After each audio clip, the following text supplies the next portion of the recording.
Assalamualaikum warahmatullahi wabarakatuh. Selamat pagi teman-teman, kawan-kawan. Kembali ke channel saya lagi ya, Thaifun Aja Motor BSP, bengkel Sorpelem ya, karena tempatnya di Sorpelem. Oke, kali ini saya mau membagikan pengetahuan teori tentang mesin sepeda motor. Oke, apakah mesin itu, terus cara kerjanya bagaimana, prinsip kerjanya bagaimana, nanti kita pelajari yang ada di dalam buku ini. Buku ini yang dulu saya peroleh karena dulu saya pernah bekerja di bengkel resmi ya.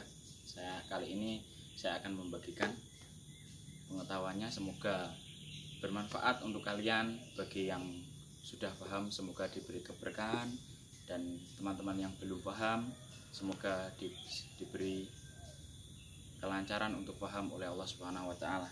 Oke. Langsung saja kita belajar ke buku. Kalau kita belajar tanpa teori dulu nanti mungkin akan agak sulit ya pemahamannya. Yang lebih lengkap kita belajar teori dulu, setelah itu kita praktek. Oke.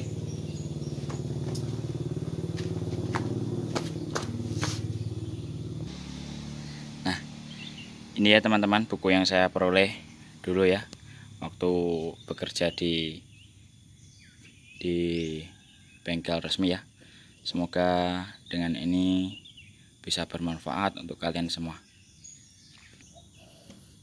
Bermanfaat untuk kalian semua, terutama yang masih duduk di bangku sekolah ya.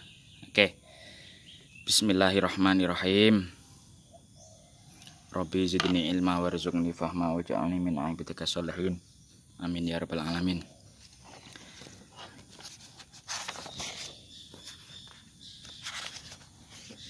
Oke, kita pelajari dulu dasar-dasar mesin ya.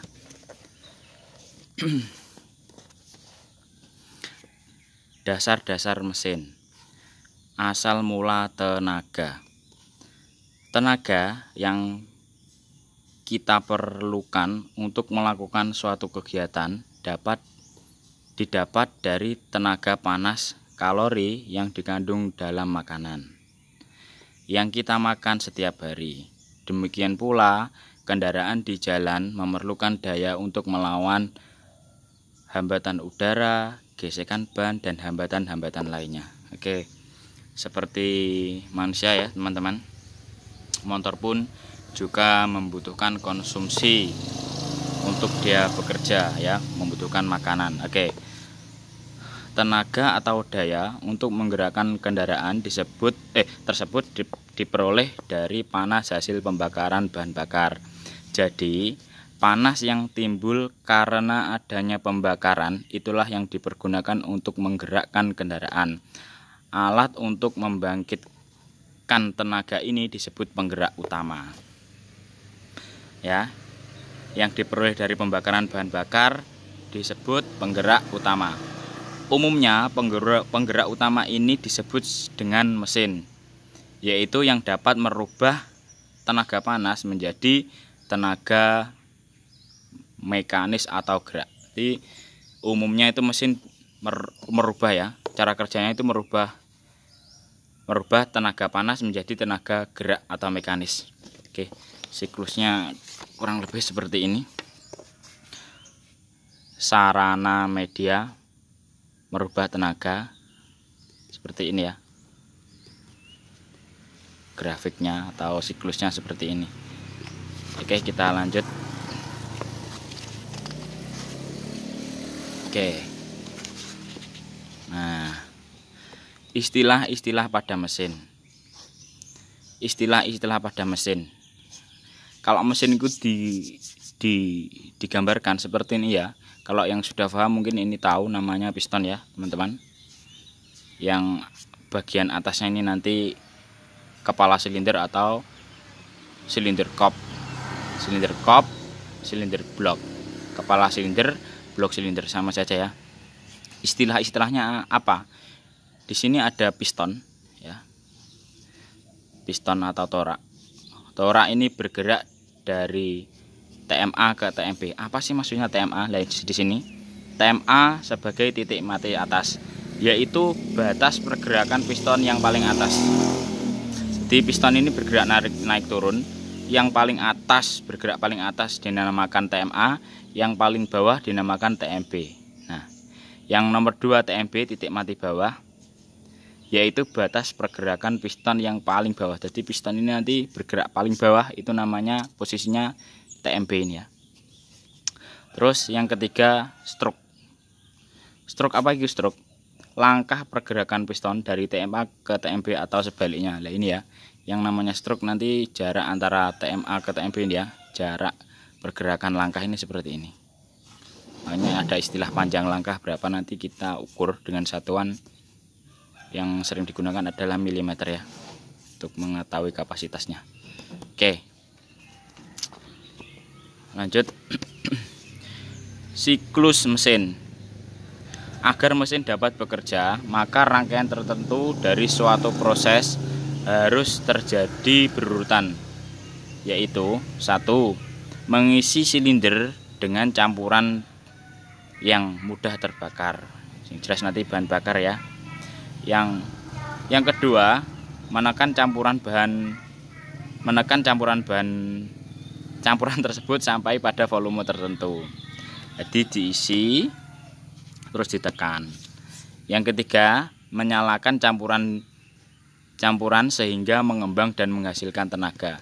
Jadi dibakar ya. Yang keempat, mengeluarkan gas yang telah terbakar dari dalam silinder. Diisi, terus ditekan, terus dinyalakan, terus sisanya nanti dibuang. Oke. Lanjut. Urutan di atas secara umum dinyatakan sebagai berikut. Yang pertama langkah isap, yang kedua langkah kompresi, yang ketiga langkah usaha atau power, yang keempat adalah langkah buang. Dalam bahasa Inggris, isap, suction, kompresi, power, exhaust ya. Untuk menghasilkan tenaga yang terus-menerus, maka mesin harus mengulangi urutan ini berulang-ulang. Satu rangkaian proses yang lengkap disebut siklus. Jadi isap, kompresi, usaha, buang itu disebut siklus ya. Oke. Kebanyakan motor atau mesin bekerja berdasarkan salah satu dari 2 jenis siklus. Yang satu siklus 4 langkah atau 4 tak, yang kedua siklus 2 langkah atau 2 tak. Oke.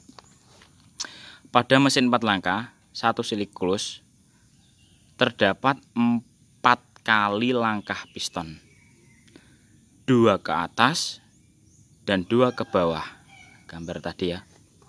Gambar nomor 3 nanti ada, ini yang nomor 2. Nanti yang nomor 3 di belakang. Sedangkan yang 2 langkah, satu siklus terdapat 2 langkah piston, 1 ke atas dan 1 ke bawah. Siklus ini terjadi selama 1 putaran poros engkol. Jadi putaran kan ada 360 derajat ya. Selanjutnya mari kita pelajari setiap siklus secara rinci dalam materi prinsip kerja motor. Oke, gambar 3 nanti seperti ini ya.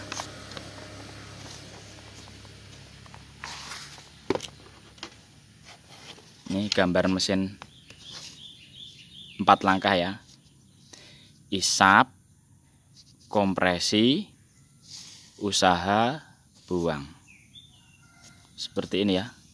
Isap, kompresi, usaha, buang. Terdapat 4 langkah torak piston. Nah, yang 2 langkah seperti ini ya.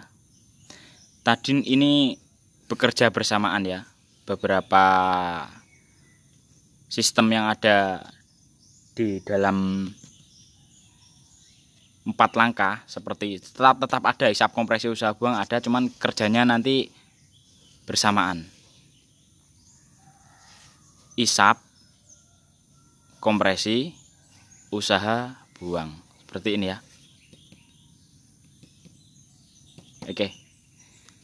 Selanjutnya, prinsip kerja motor 4 langkah. Mesin 4 langkah digunakan pada sepeda motor. Prinsip kerjanya sama saja yang digunakan pada mobil. Perbedaannya hanya pada jumlah silinder yang digunakan. Oke.